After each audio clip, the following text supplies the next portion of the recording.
Passion du Christ dans saint Thomas d'Aquin.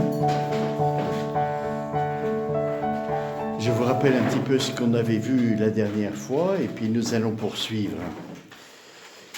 Donc le but de saint Thomas, c'est de rechercher quelle est la sagesse de Dieu dans la passion du Christ. En gros, pourquoi Dieu a choisi ce moyen pour nous sauver?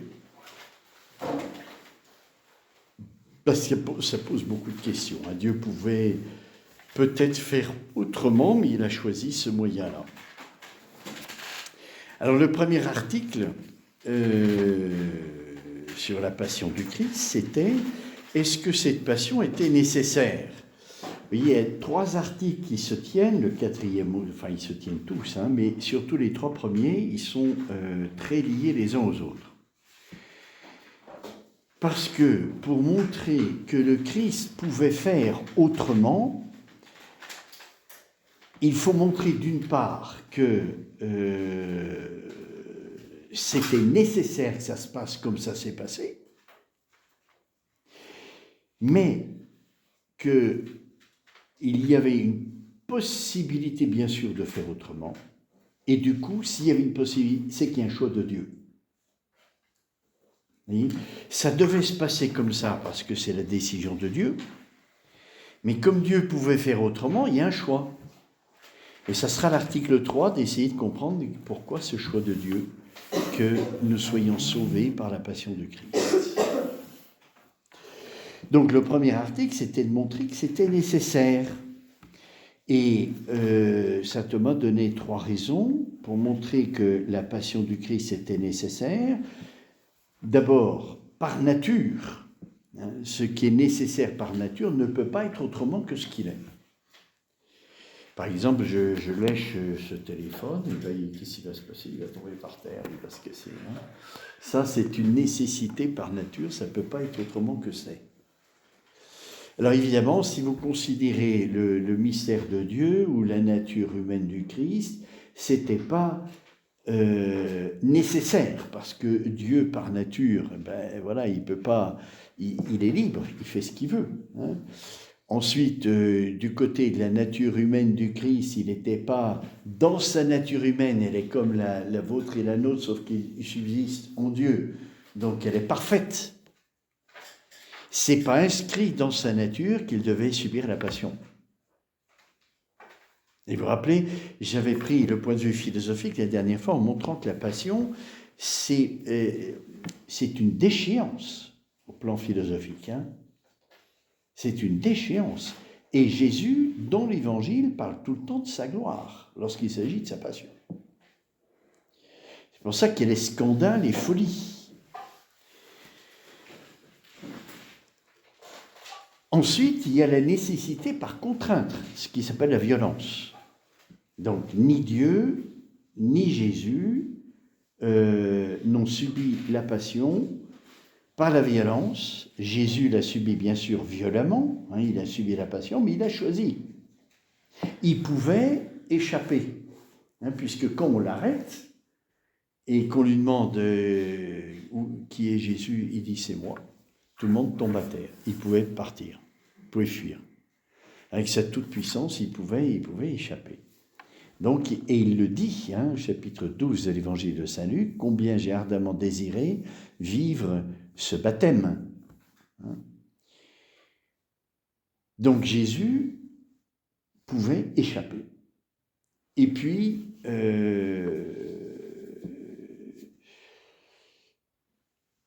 la dernière raison pour laquelle cette passion était nécessaire, vous voyez, Jésus pouvait échapper, mais il l'a choisi volontairement.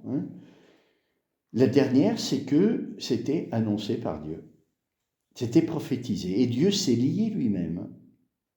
Vous voyez, c'est pas commode. Il l'a annoncé, donc ça devait se passer. Les prophéties devaient se réaliser. Et en même temps, Dieu est libre. Il s'est lié lui-même par son annonce. Et puis, voilà.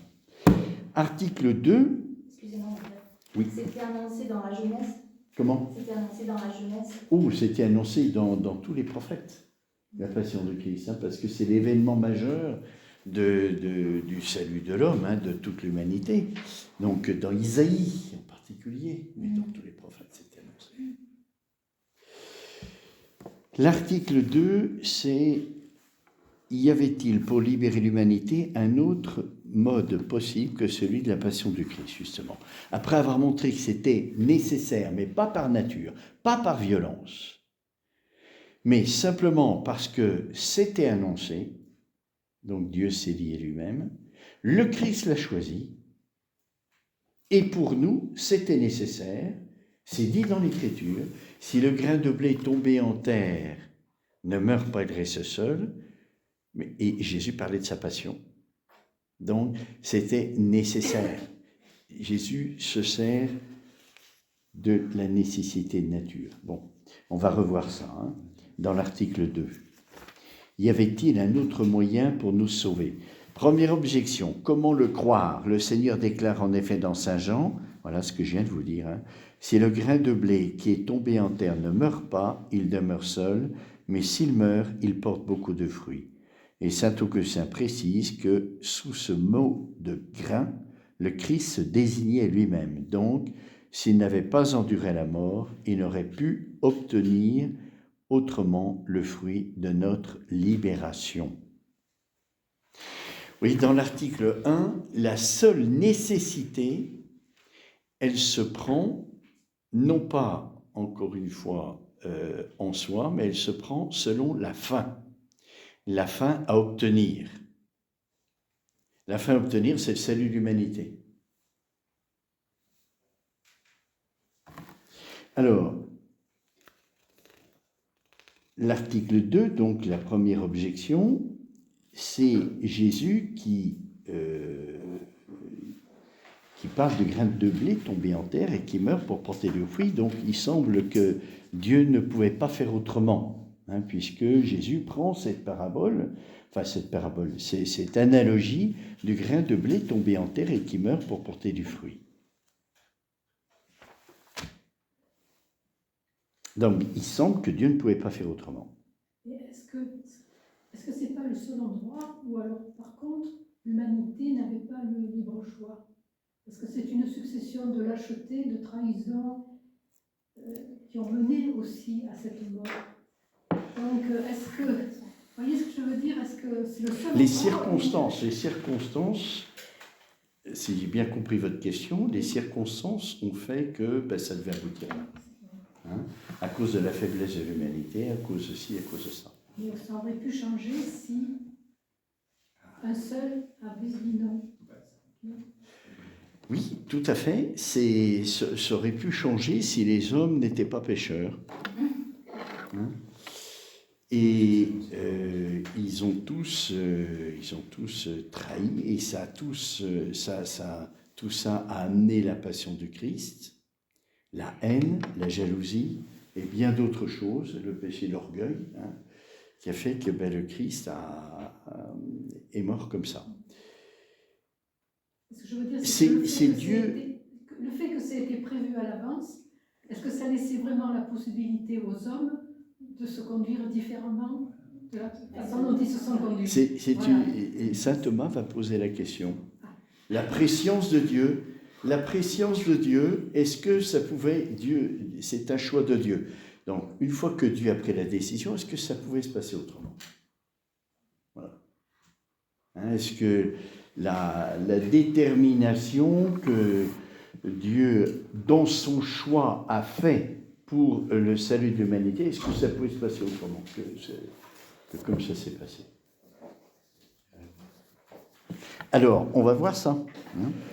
Donc, le premier article, saint Thomas dit, puisque Jésus dit dans l'Évangile qu'il se compare au grain de blé qui tombe en terre et qui meurt, ça ne pouvait pas se passer autrement.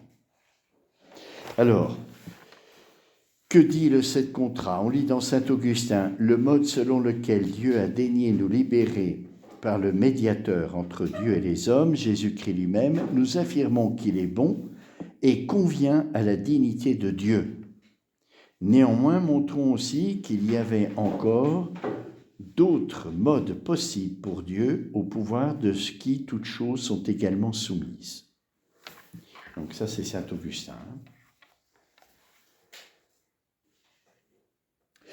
C'est sûr que si Dieu a fait un choix, ce choix, il est certainement le meilleur. Donc, quand on considère la fin, c'est-à-dire obtenir le résultat de la libération de l'homme, c'était le moyen le meilleur. Vous me direz, mais oui, mais alors tous les hommes ne sont pas sauvés, donc ce n'est pas le moyen le meilleur.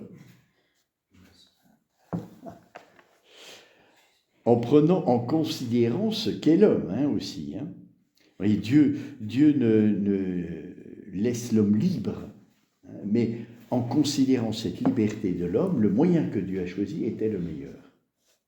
Alors ça, c'est l'argument de saint Augustin. Et puis, il ajoute, Dieu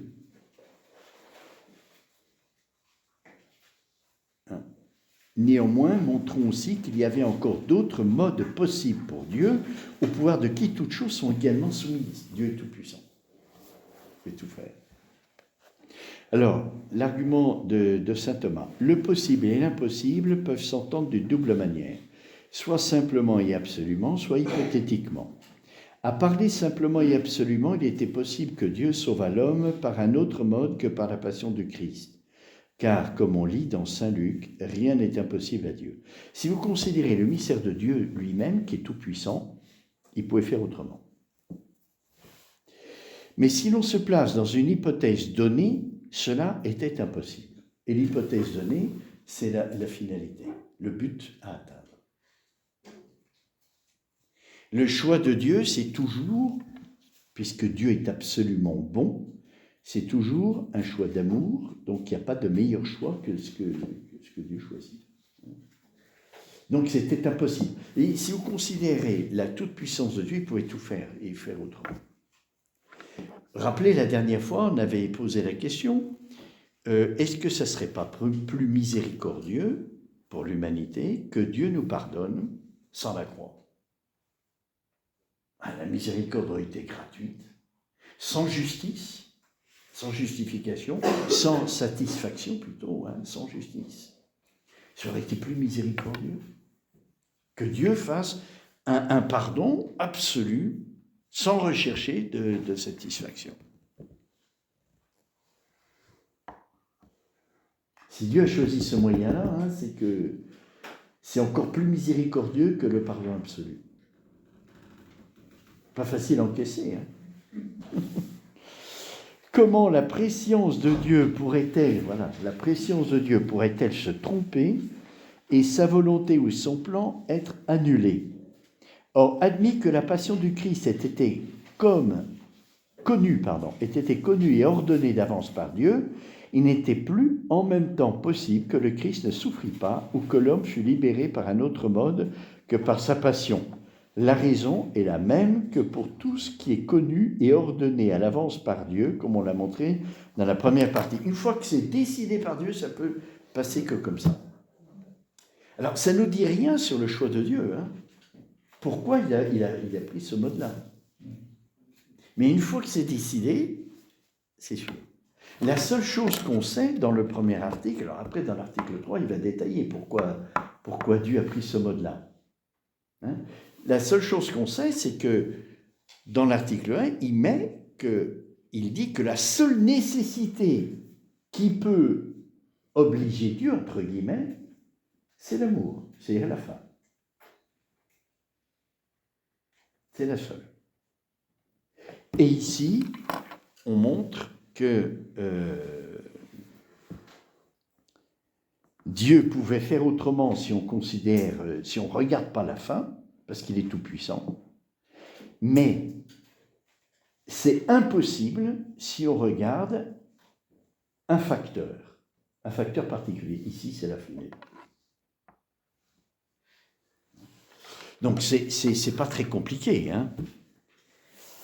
Et si je considère le mystère de Dieu tout-puissant, il peut faire tout ce qu'il veut, mais si je considère le choix de Dieu, une fois que c'est décidé, c'est nécessaire que ça se passe comme ça. Parce que c'est Dieu qui gouverne tout. Y compris la liberté de l'homme. Hein. Elle est gouvernée par Dieu. On reste libre, mais on est gouverné par Dieu quand même. Une fois que c'est décidé, voilà. Et puis après, on va chercher, mais pourquoi Dieu a fait ce choix? Alors, je ne vais pas m'attarder sur l'article 2, vous lirez les objections et les réponses, hein, parce que c'est voilà, c'est pas très compliqué. Mais Judas, Oui, enfin, Judas, oui. Ben, votre question, c'est quoi? Oui. Non, c'est de ce que vous venez de dire. Ça me fait réfléchir sur Judas pour le coup. C'est? Ce que vous venez de Oui. dire, le raisonnement me fait réfléchir pour le pauvre Judas. Pourquoi? Bah, pour Judas, il était là au mauvais moment. Il était là au mauvais moment. Oui. Et heureux cet homme qui a valu la rédemption. Oui. Mais formulez votre question, parce que là, je ne vois pas très bien. Que Judas. Oui, mais j'ai bien vu. Judas, il a fini. traduit. Oui, il a mal fini. Oui, oui. Alors. Du coup, pourquoi Dieu n'aurait pas fait une autre chose que ça, que de le faire? Mais parce qu'il nous laisse libres. Il nous laisse libres. Il nous sauve. Il a pris une modalité pour nous sauver, que c'est possible à tout homme d'être sauvé. Mais ça dépend de nous. Ça dépend de nous. C'est pas parce que Dieu l'a prédéterminé, cette manière de nous sauver, qu'on doit tous être sauvés. Dieu n'est pas un tyran. Et il nous libère, il nous sauve avec nous, pas sans nous. Mais vous allez voir, le moyen qu'il a pris, c'est pour entraîner le plus possible l'homme dans le salut. Voilà. Alors,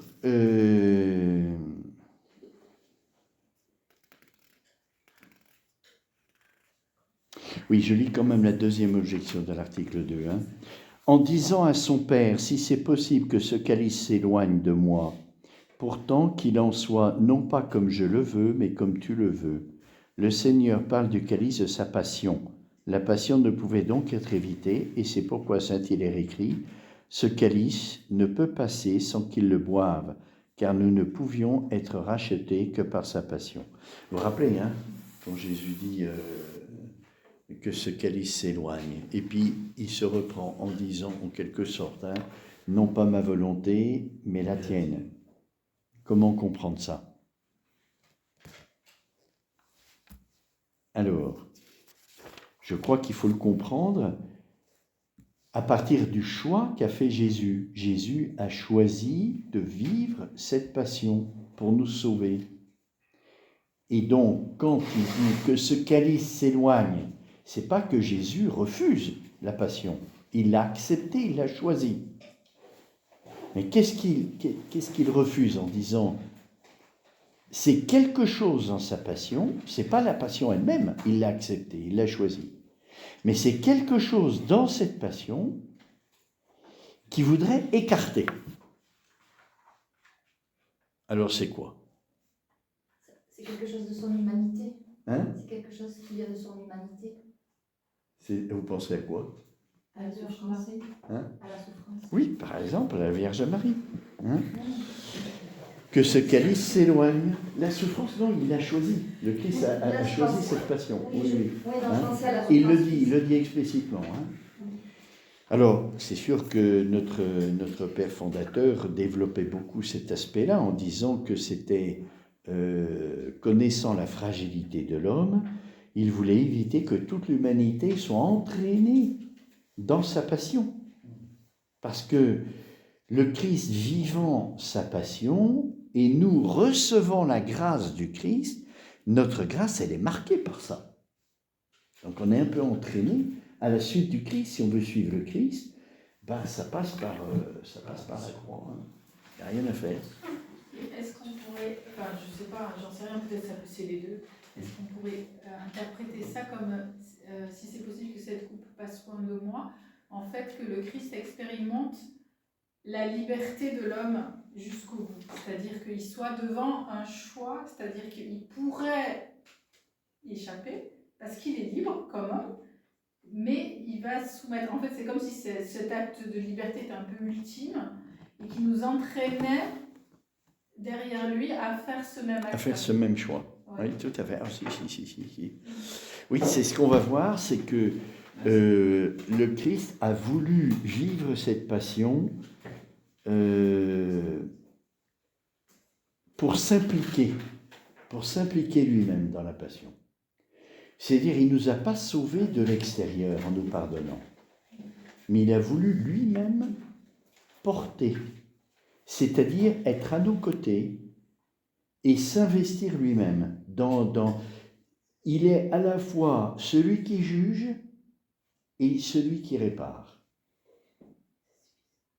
Il a voulu s'investir dans notre salut, lui-même. C'est-à-dire, il n'a pas hésité de se salir les mains dans la passion. Alors effectivement, c'est comme la parole de Jésus, mon Dieu, pourquoi m'as-tu abandonné ? Jésus sait très bien que le Père est toujours avec lui, mais il le dit parce que c'est l'expérience qu'on fait, il a tout porté. Il a porté aussi la conséquence du péché, qui est de s'écarter de Dieu. Donc là, pareil, c'est un acte libre que Jésus fait. Il l'a déjà fait avant, de choisir la passion, cette manière de nous sauver, et il l'a désiré même. Il l'a choisi en la désirant. Pas par masochisme, mais justement par rapport à la fin.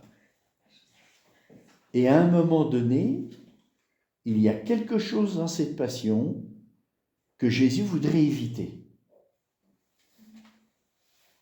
Voilà. Donc, ce que Jésus voudrait éviter, connaissant la magnanimité de son cœur, c'est-à-dire la grandeur, sachant qu'il pouvait tout, lui, il suffisait au salut de toute l'humanité. Donc il ne voulait pas que Marie soit investie là-dedans, que l'humanité encore plus, parce que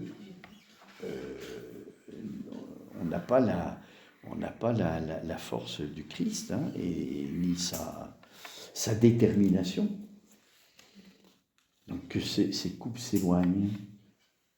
Même pour ceux qui vivraient sa passion, les martyrs par exemple, qui réussiraient à suivre le Christ.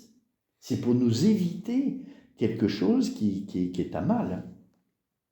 Quand on aime quelqu'un, alors c'est différent quand Pierre dit à Jésus, Dieu t'en garde, cela ne t'arrivera pas derrière moi Satan.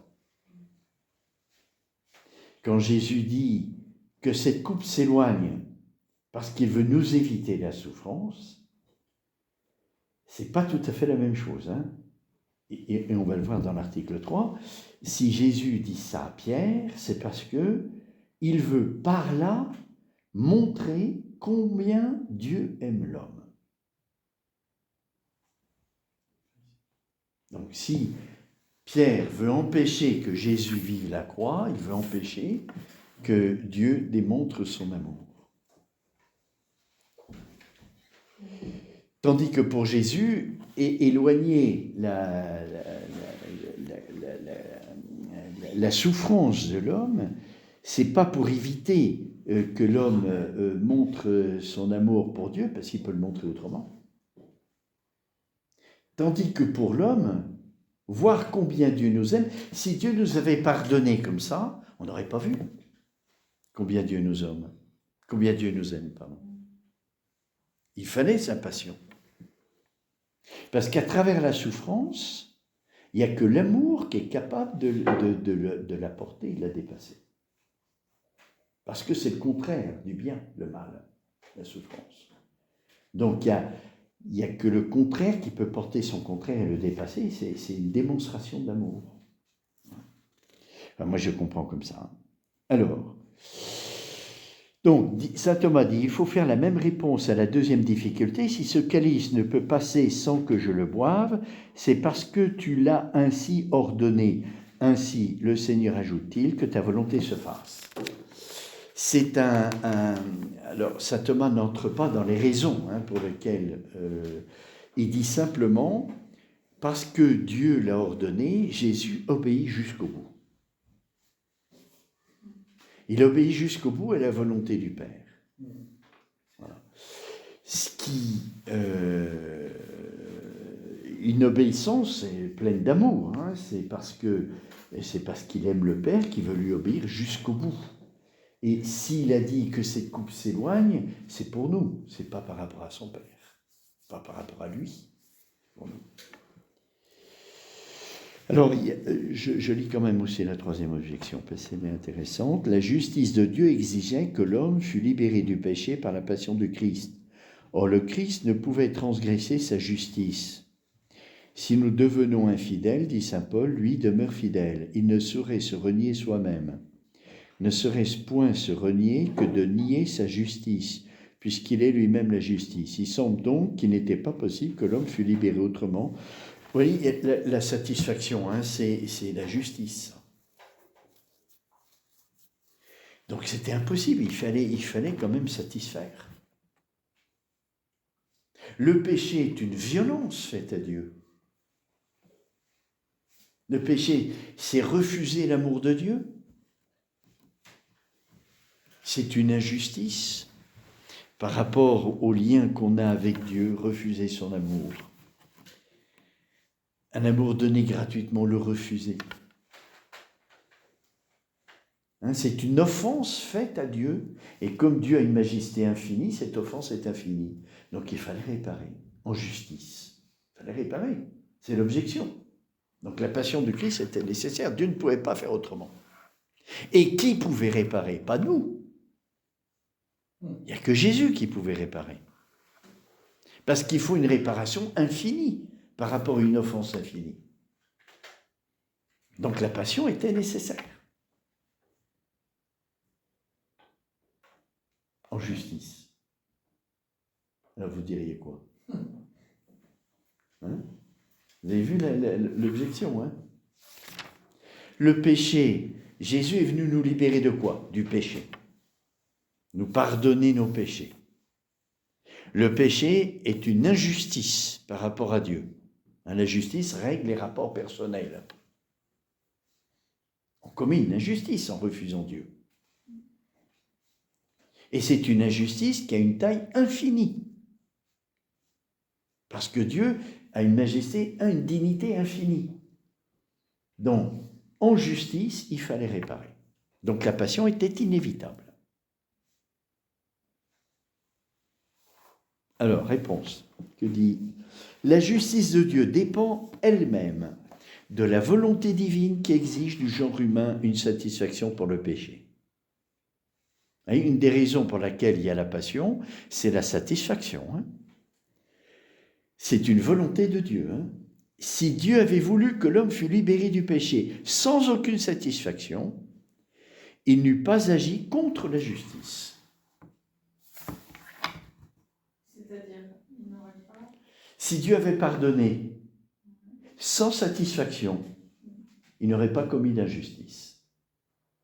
Ah, il n'aurait pas commis d'injustice. Il n'aurait pas commis d'injustice en pardonnant sans satisfaction, sans réparation. S'il avait pardonné sans réparation, il n'aurait pas commis d'injustice. Pourquoi? Alors, voyons. Un juge ne peut en stricte justice remettre une faute ou une peine, car il doit punir la faute commise contre autrui, homme, république entière ou prince, élevé en dignité. Mais Dieu n'a personne au-dessus de lui. Il est lui-même le bien suprême et commun de tout l'univers. C'est pourquoi s'il remet le péché, qui est une vraie faute, en ce qu'il a été commis contre sa propre personne, il ne fait injure à personne. Pas plus que celui qui remet sans satisfaction une offense qui a été commise contre lui. Si on vous offense et que vous décidez de pardonner, vous ne commettez aucune injustice. Ça vous regarde. Donc Dieu pouvait ne pas rechercher la satisfaction. Et il commettrait, ça ne serait pas injuste. Il agit alors avec miséricorde et non d'une manière injuste. C'est ainsi que David implorait la miséricorde divine en s'écriant « J'ai péché contre toi seul », comme s'il disait « Tu peux me pardonner sans injustice ». Dieu est souverain, il peut pardonner sans commettre d'injustice. Est-ce que tu vas récriminer contre moi parce que je suis bon? Vous vous rappelez les ouvriers, hein? Il convient d'un denier pour chacun, et puis au premier, au dernier qui a travaillé qu'une heure, il donne autant à celui qui a peiné toute la journée. Est-ce que c'est injuste? Il fait de tort à personne, c'est à lui qui fait du tort. Mais il décide ce qu'il veut de son bien. Le juge, il donne une peine parce que celui qui est offensé, il n'a pas d'autre moyen pour être réparé. Vous voyez, pour réparer. Il a subi un dommage de plusieurs millions d'euros.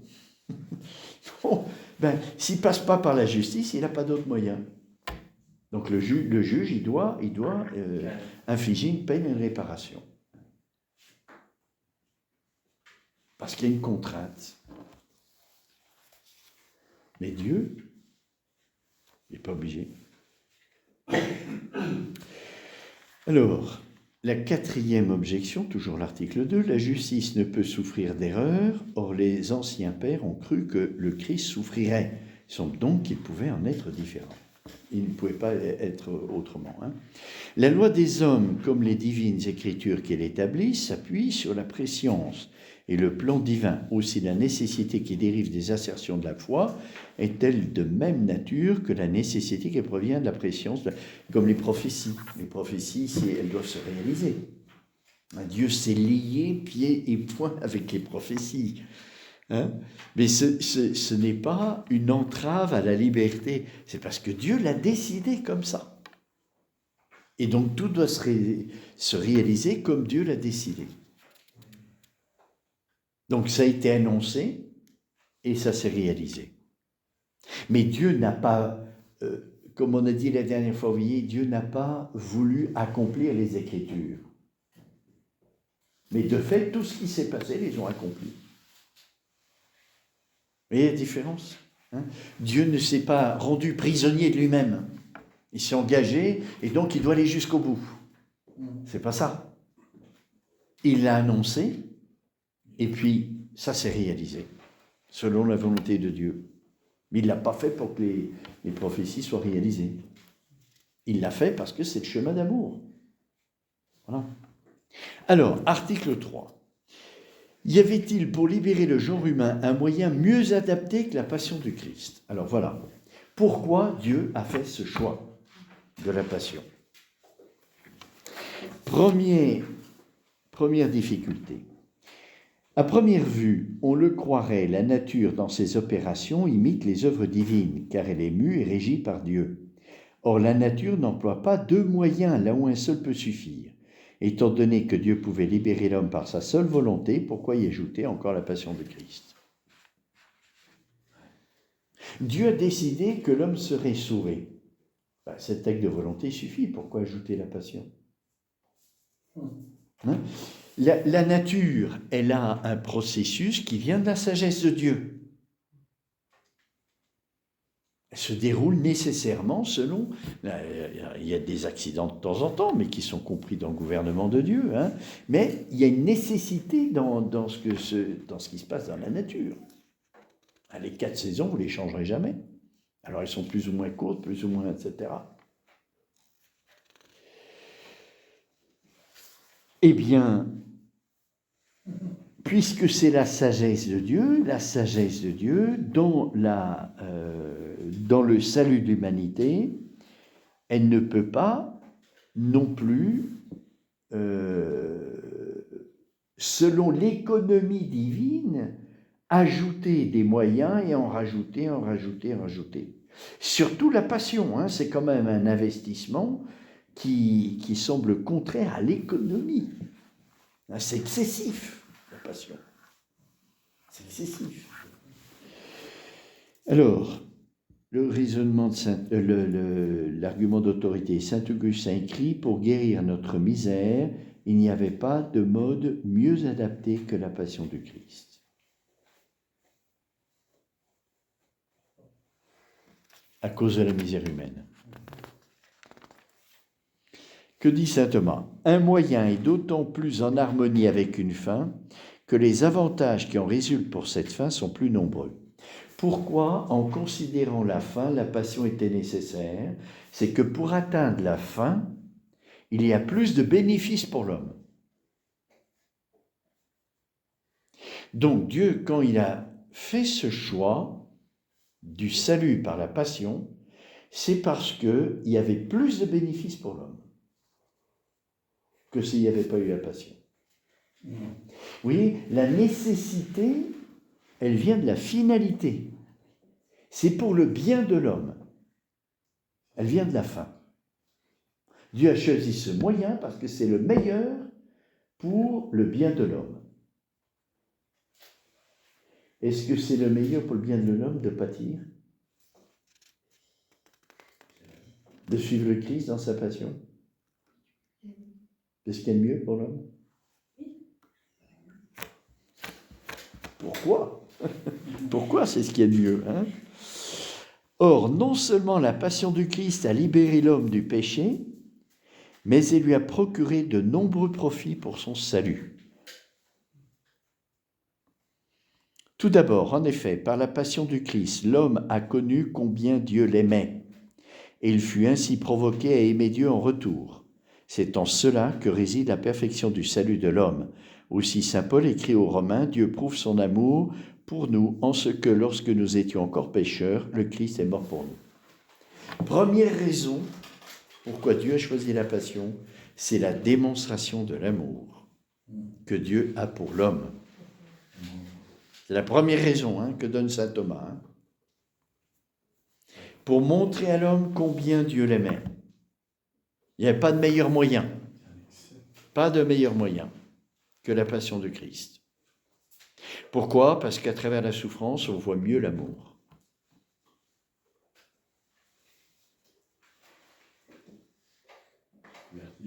Alors quand vous regardez, vous vous rappelez ce qu'on a vu l'année dernière dans le mystère de l'incarnation, la nature humaine de Christ.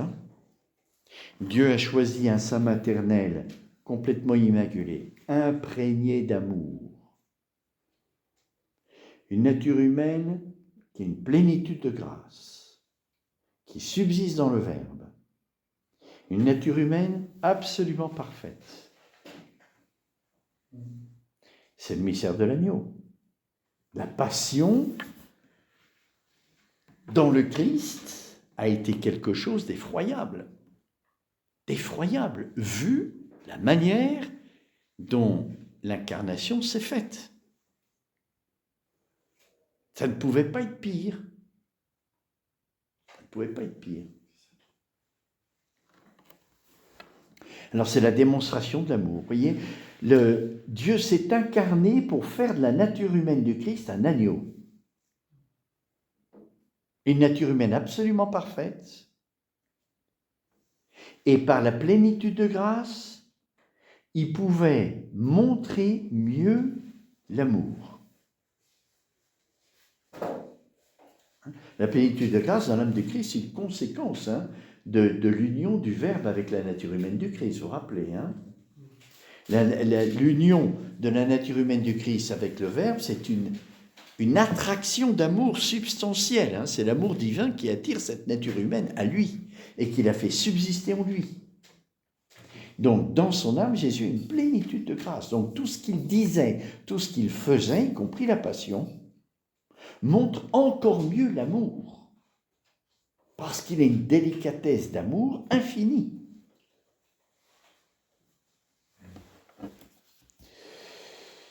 Alors, c'est la première raison, oui. Pour lui qui était Dieu le plus douloureux, est-ce que c'est l'incarnation ou la passion? Parce que finalement, l'incarnation, c'est Dieu qui entre dans la matière, présupposons toutes les douleurs de la matière qu'il a.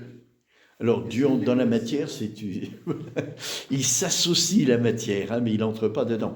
Non, c'est la passion, bien sûr. Alors, Dieu ne souffre pas. Dieu ne souffre pas. Il est impassible. Il est impassible. Il ne peut pas souffrir. Alors, en Jésus, dans la nature humaine du Christ, oui, c'est la passion. Ça, il n'y a pas de doute, oui. Oui, c'est sûr. Ce n'est pas l'incarnation. L'incarnation est déjà, pour la nature humaine du Christ, c'est terrible parce que, subsistant dans le Verbe, il a une existence sainte de la sainteté de Dieu et parfaite. Et là, même dans le sein de la Vierge Marie, qui est quand même une créature, c'est pas la subsistance dans le Verbe, c'est autre chose. ben c'est bon. C'est une chose bonne.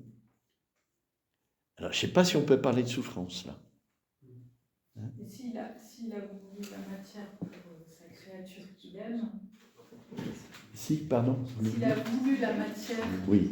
s'il a voulu associer une des créatures qu'il aime vraiment, nous, il a voulu l'associer à la matière, ça doit être quand même une joie de venir dans cette matière communier avec sa créature, je suppose.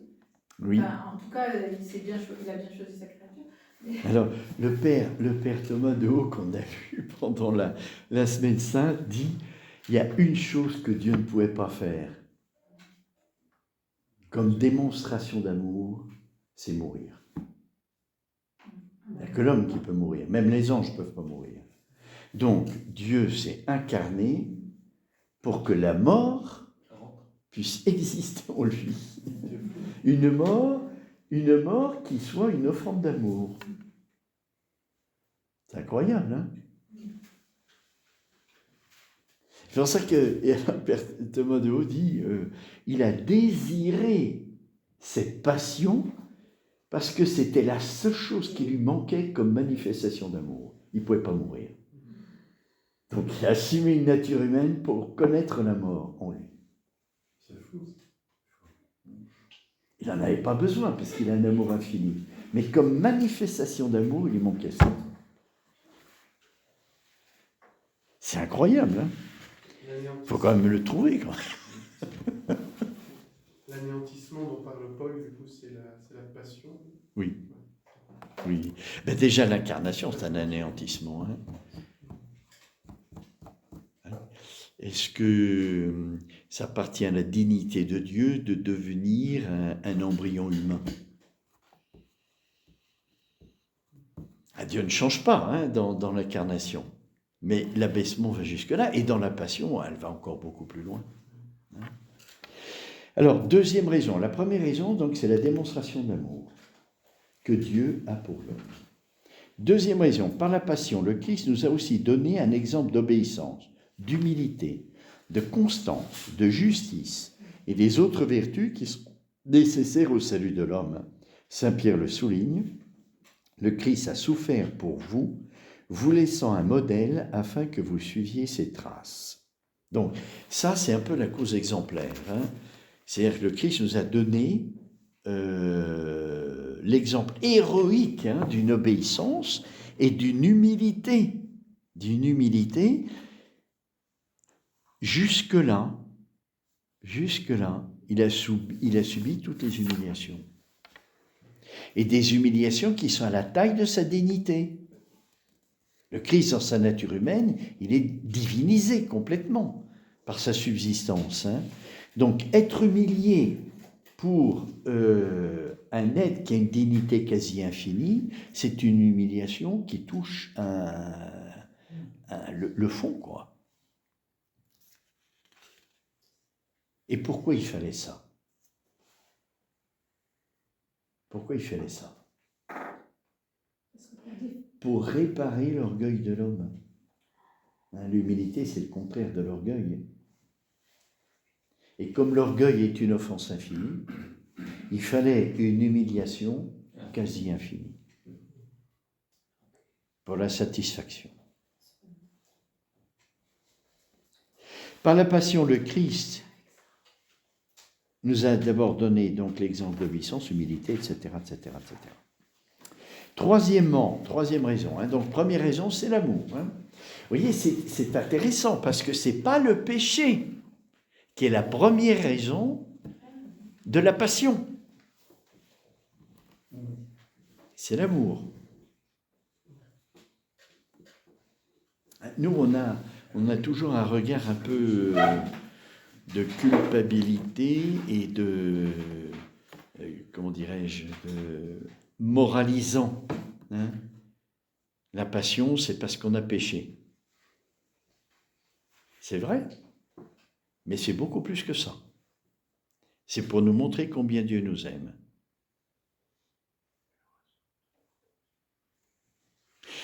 voyez, il y a un changement dans le regard de Dieu sur l'homme depuis le péché. Un changement.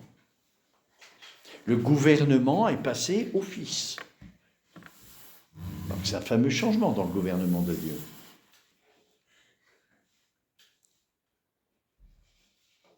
Mais Dieu n'a pas changé d'intention.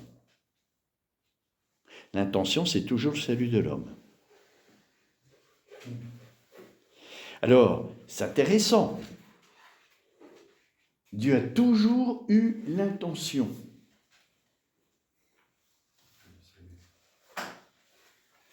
de sauver l'homme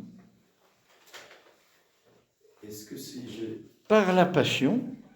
Est-ce que c'est son intention, c'est le salut, ou est-ce que son intention, c'est nous faire entrer dans la vie divine? Ah, c'est nous faire entrer dans la vie divine, bien sûr. sûr. Qu'on a perdu. Voilà. Qu'on a perdu. L'intention, elle est d'abord de faire Oui. entrer dans la vie divine. Le salut, c'est une conséquence du fait qu'on a plus. Mais c'est lié. Par le péché, on a perdu la vie divine. Donc le salut, c'est nous faire entrer dans la vie divine. Oui, C'est nous la redonner. Mais comment? Mais tu vois, parce que dans l'Écriture, bon, après on dit l'alliance nouvelle est éternelle. Oui. Et la éternelle, c'est celle de Genèse 1 et 2, avant le péché. Oui. Ben, non, Dieu ne nous fait pas rentrer dans le paradis terrestre. Il ne nous remet pas dans la dignité qu'on avait avant la faute. Parce que l'alliance éternelle, c'est pas de nous faire rentrer dans le paradis terrestre, c'est de nous faire rentrer au ciel. Au ciel, C'est tout à fait. Pour moi, l'alliance. Si, tout à fait, c'est ça. Oui. C'est ça. Il y a une alliance nouvelle dans le Christ. Dans le Christ. C'est ce qui est à l'origine. L'intention. Oui. L'intention, c'est de nous prendre tous avec lui dans le ciel, comme quand il a créé l'homme. Et puis, l'homme ayant péché, l'intention demeure, mais le gouvernement change.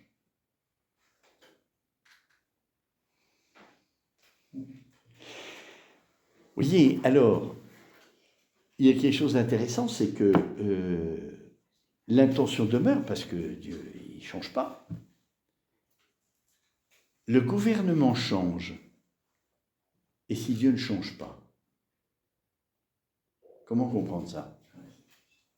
Le gouvernement, c'est ce qui incarne, enfin, ce qui s'incarne, donc forcément c'est dans la temporalité. Oui, c'est ça. C'est-à-dire que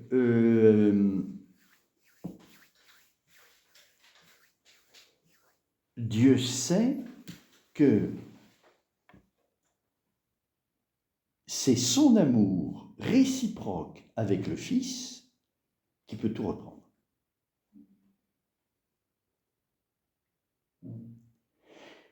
Donc, si l'homme pêche, l'amour du Père et du Fils reste le même, mais il se manifeste d'une nouvelle manière, à travers la passion de Christ. Donc, l'intention de communiquer la vie divine, elle demeure, mais le gouvernement change, parce que l'homme s'est séparé de Dieu. Mais du côté de Dieu, c'est toujours l'amour du Père et du Fils qui reprend tout, qui est capable de tout reprendre. Avec des modalités différentes selon le comportement que l'homme a. Selon que l'homme se rapporte par rapport à Dieu de façon diverse, eh bien, cet amour éternel entre le Père et le Fils, qui est toujours là et qui est capable de tout reprendre, se manifeste de façon différente. Donc le gouvernement change. Mais l'intention de Dieu demeure. Vous voyez, et la faute, c'est de confondre le regard de l'homme et le regard de Dieu. Le regard de Dieu, c'est que l'intention demeure et que l'amour du Père et du Fils est capable de tout reprendre à chaque fois. Et le regard de l'homme, c'est que si je pêche, Dieu peut me sauver. Et plus je pêche, plus il manifeste son amour. Plus il manifeste son amour. Eh bien alors, pêchons. C'est ce que dit Luther. Pêchons. Comme ça, Dieu manifeste encore plus son amour. Et ça, c'est la confusion du regard de Dieu et du regard de l'homme. Vous étiez protestant. C'est quand on confond les deux regards. On n'a pas le droit de se mettre à la place de Dieu. C'est pas Dieu. Alors, troisièmement, donc, la deuxième raison, alors vous avez vu, hein, c'était... qu'est-ce qu'il disait ? Oui, les exemples de vertu. Troisième raison, le Christ, par sa passion, a non seulement libéré l'homme du péché, mais il lui a en outre mérité la grâce de la justification et la gloire de la béatitude, comme on le dira plus loin. Ça, c'est merveilleux. Hein ? Vous voyez, c'est Jésus qui se fait notre compagnon de la lutte. Il mérite pour nous la gloire. Vous voyez, il s'associe à notre combat et il le porte à notre place. Parce qu'on ne pourrait pas le faire. Hein. Il a en outre mérité la grâce de la justification et la gloire de la béatitude, comme on le dira plus loin, pour nous. Nous, on ne mérite rien du tout, hein. C'est le Christ qui peut mériter pour nous. Mais il nous communique ce mérite qu'il a lui-même acquis. Hein, quand il dit « Il ne fallait-il pas que le Christ souffrit pour entrer dans sa gloire hein, » aux disciples d'Emmaüs. Lien de nécessité entre la souffrance et la gloire. Jésus le dit. C'est le mérite, ça. Et c'est pour nous. L'homme se sent également, quatrième raison, l'homme se sent également poussé par nécessité à se garder pur de tout péché. Suivant le mot de saint Paul aux Corinthiens, vous avez été achetés assez cher, glorifiez donc Dieu en votre corps. Voilà, ça c'est alors, oui, c'est l'horreur du péché en contemplant la passion du Christ. On se garde du péché quand on voit que ça a coûté si cher au Christ. Hein. Vous avez été achetés assez cher, glorifiés. Et alors, ça nous donne un nouveau regard sur le corps humain.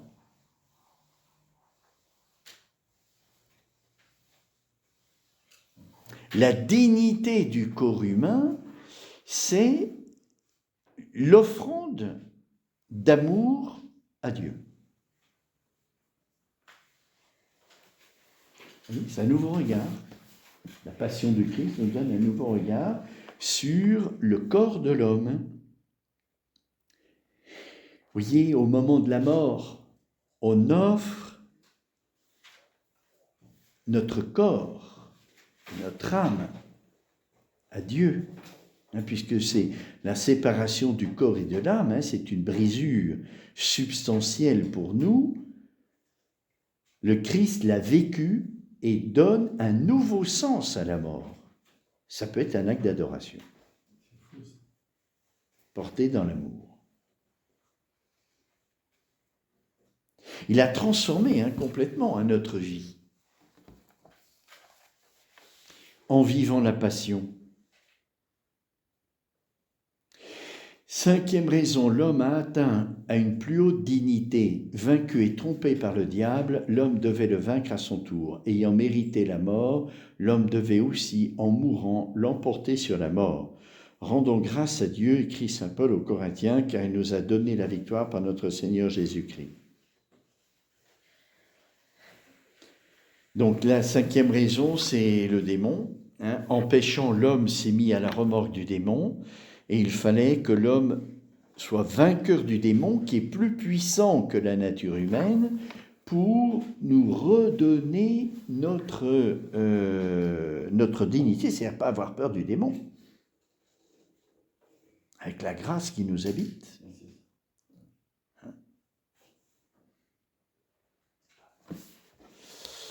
Voilà les 5 raisons, mais vous voyez, la première, c'est l'amour, c'est-à-dire que le salut, ce n'est pas d'abord la satisfaction. Justice et amour se sont embrassés. La première raison, c'est l'amour. C'est ça qui nous sauve. Dès que je fais un acte de charité, je suis sauvé, dit saint Thomas. Et l'acte de charité, il vient parce que je vois combien Dieu m'aime. Et donc je réponds. Et c'est ça qui me sauve. Ce n'est pas la satisfaction. Mais Dieu a voulu la satisfaction quand même pour plusieurs points de vue.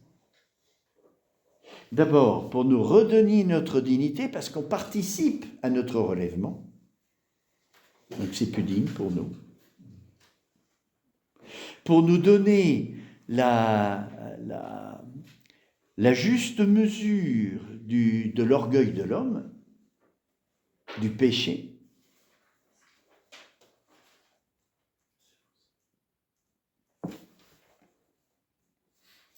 Et pouvoir participer avec notre corps à cette offrande que Jésus a faite au Père.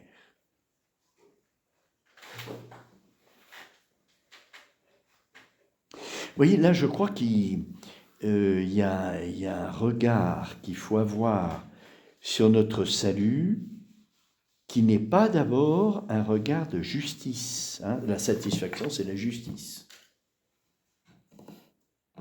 C'est d'abord l'amour. Et c'est comme ça que nous sommes sauvés. Hein. C'est par l'amour. C'est pas par la justice. La justice, elle sert parce qu'il y a des avantages pour nous. Ouais. Est-ce que c'est pas le fait qu'on ait, enfin, je vais vous poser la question, qu'on ait mangé du fruit de l'arbre de la connaissance du bien et du mal, que Dieu passe, enfin, nous parle de justice, voilà. Parce que en soi, il n'y a rien qui est juste dans cette histoire. Enfin, en plus, on ne sait pas vraiment ce qui est juste et ce qui n'est pas juste, parce que le démon, il nous tente, d'accord ? Lui, il est totalement dans l'injustice. Donc, lui, il nous tente. Donc, on ne sait jamais ce qui vient de nous, ce qui vient de lui, enfin, voilà. Quelque part, on ne peut jamais être...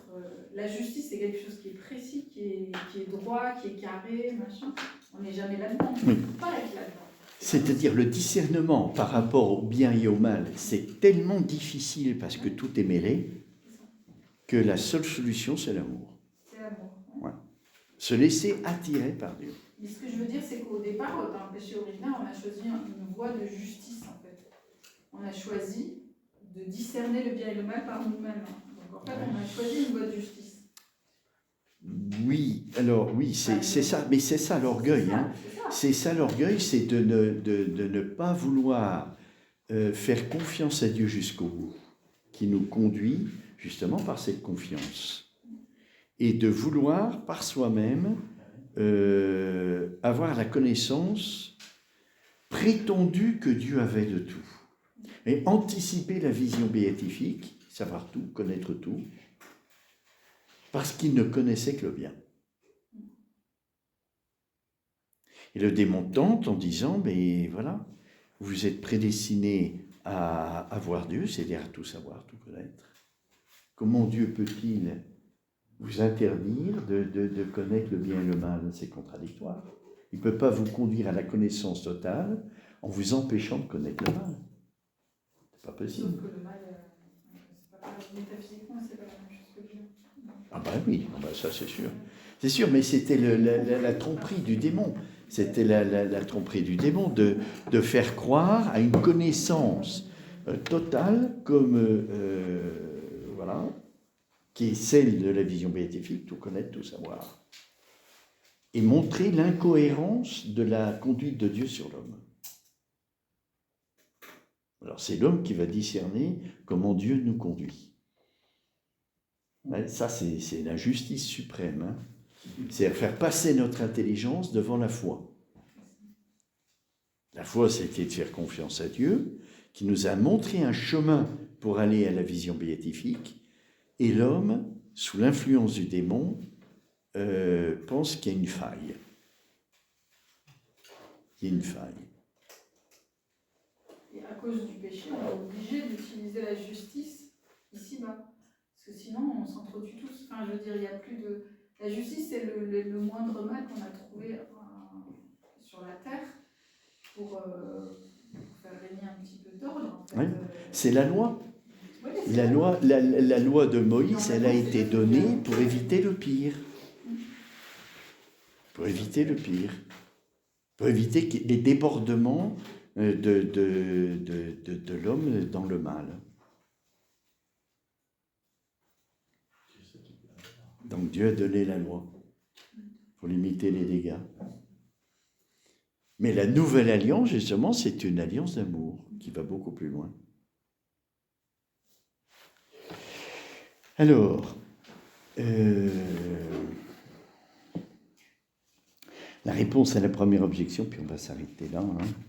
Rappelez, la première objection, c'était de dire que dans l'économie divine, on ne multiplie pas les moyens. L'économie, c'est prendre le moyen le moins coûteux pour atteindre le mieux la fin. Rapport qualité-prix. Alors, la nature elle-même, pour réaliser plus parfaitement un but, emploie plusieurs moyens. C'est ainsi que nous avons 2 yeux pour voir. On pourrait apporter beaucoup d'autres exemples. Avec les 2 yeux, on voit quoi? On voit le relief. Et le relief de l'amour, c'est la surabondance. Voilà. Et donc la surabondance, dans la passion, il y a la démonstration de la surabondance d'amour de Dieu.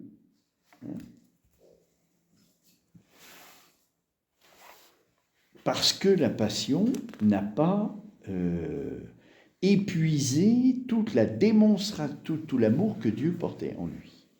C'est seulement une parcelle.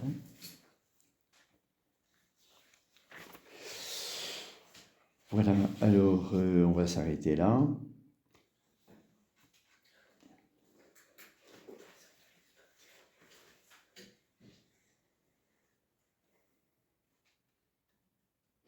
Oui. La dernière objection, vous voyez, c'était de dire que le Christ ne doit rien au diable. La satisfaction, est-ce que c'est pas payer quelque chose au diable? Le diable n'avait aucun droit sur l'homme, qu'il avait séduit par la ruse et qu'il asservissait par la violence. Il était donc éminemment convenable que le Christ dépouillât le diable par sa seule puissance et sans sa passion. Le diable avait attaqué l'homme injustement. Cependant, il était juste que l'homme, en raison de son péché, fut abandonné par Dieu à la servitude du diable. L'homme devait donc être libéré de cet asservissement grâce à la satisfaction du Christ dans sa passion. Il fallait aussi, pour vaincre l'orgueil du diable, qui fuit la justice et recherche la puissance, que le Christ vainquit le démon et qu'il libéra l'homme non par la seule puissance de sa divinité, mais aussi par la justice et l'humilité de sa passion, comme le remarque saint Augustin. Par l'humilité de sa passion. Il a vaincu le diable, en devenant le plus petit possible. C'est beau. Ouais. Pourquoi est-ce que saint Thomas parle de l'humilité, pas de la pauvreté? La pauvreté.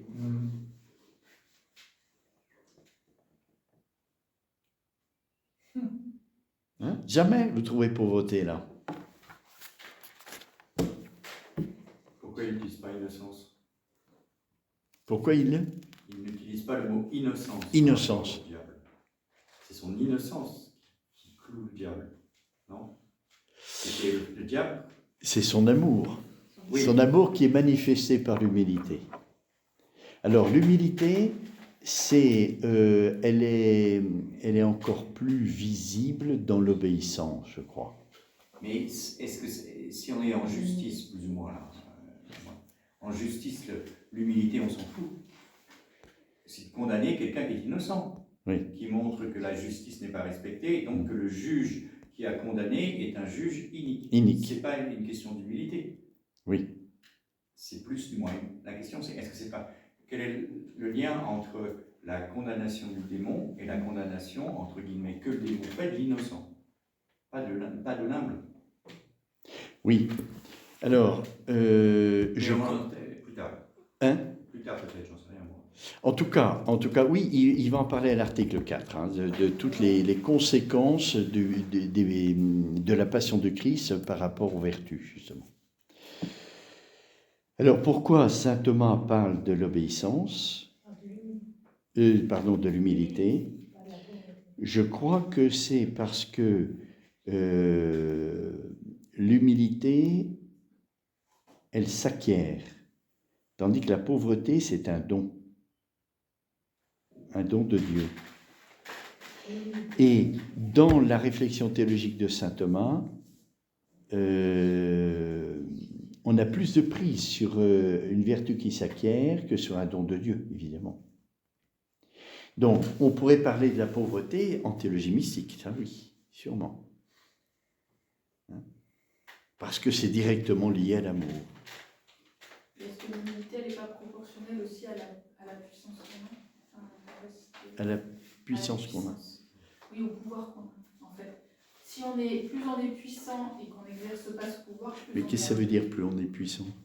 Ben, plus on a la capacité de faire des choses. Ah, dans le faire, On a dans la l'agir, capacité oui, dans l'agir, dans l'amour. Oui, là, je suis plus dans le mode d'agir. Oui, dans l'amour. Oui. Oui. Oui, Oui, l'obéissance, elle est normalement vécue dans l'amour. Mais on est encore plus obéissant quand on est Quand on aime. Enfin, quand on a la capacité d'agir, on ne le fait pas. Bien sûr. On se remet à la volonté de l'autre. Oui. On peut subir l'obéissance ou la choisir. Et la choisir. On la choisit quand on aime. On la subit quand on ne peut pas faire autrement. Et Jésus l'a choisi. Et une obéissance qui va jusqu'au bout de l'humilité pour montrer l'héroïcité de l'obéissance, qui vient de l'amour. Plus l'obéissance est héroïque, plus elle met en lumière l'amour. Parce que c'est une obéissance toute filiale, celle du Christ.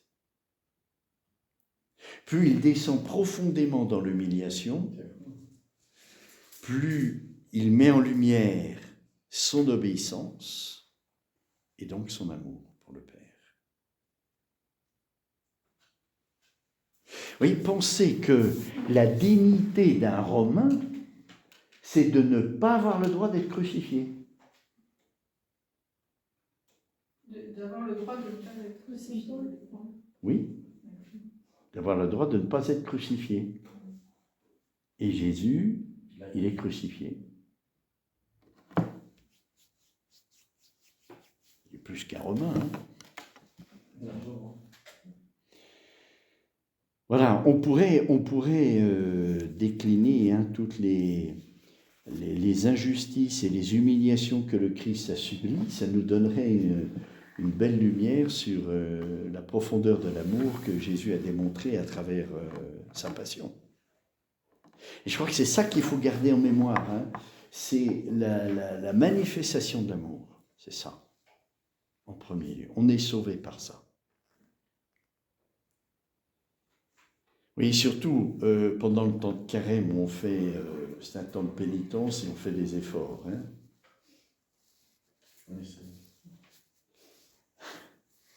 C'est pas qu'il ne faut pas les faire, il faut les faire, hein, parce que l'Église le préconise, et donc l'Église, elle a toujours raison dans ce qu'elle préconise. Hein. Mais il ne faut pas oublier l'essentiel. Et que tout est ordonné à l'amour. Justement, en obéissant à l'Église, hein, on manifeste l'amour.